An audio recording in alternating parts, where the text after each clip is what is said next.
Welcome back. Today we've got a really delicious story, at least in my opinion, which is YouTubers as news sources. I like to think that what I'm doing here is starting up something reminiscent of Philip DeFranco, though of course that slice of pie is going to be tough to bite into on the off chance I start to get bigger. And here's why.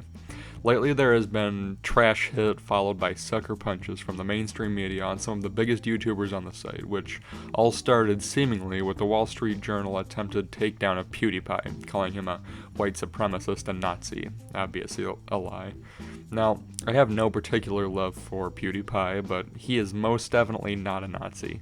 After this happened, we had channels like H3H3 getting hit pieces on them, then JonTron, and finally they seem to have settled on taking down Philly D.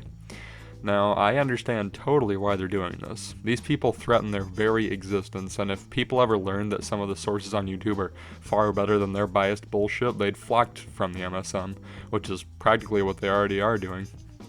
As Philip DeFranco said today in his response video to The Verge, people like him already get more clicks and spend much more time on his YouTube channel than anything the mainstream media pumps out. They're becoming obsolete, and I say good. Really, I feel like the media has been biased for far too long, and when these moderate stick-to-the-facts type guys like Philly D come in, I can't help but choose someone like him over the New York Times, a tired old newspaper that has a damn high opinion of themselves. It's very easy to hate the media, but it isn't very easy to hate someone like Phil, and I hope that he continues to grow. Even just the fear of another big competitor might shock these companies into realizing they're doing something wrong.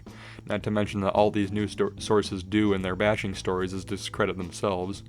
One need only look at JonTron and PewDiePie to realize that they aren't Nazis. Far from it, they're regular guys who have regular opinions, and that's okay. Honestly, I think the Wall Street Journal just wanted a piece of that PewDiePie clickbait fortune and put his name in the title to attract clicks. Who cares about the content? The MSM is best at clickbait and bash stories anyways. But back to the core of the story today, YouTubers as news sources. I think that while they tend to be pretty good in my opinion, that they can be biased just like any company quite easily. It might even be easier since YouTubers are just one person with maybe an editor cutting their videos together for them. Someone like Steven Crowder, who is just a person who happens to be a conservative, so that's what he talks about. The only benefit of a company is that it's harder for them to be biased since they're made up of so many different people with differing opinions, though it does seem pretty easy for them to do that even so.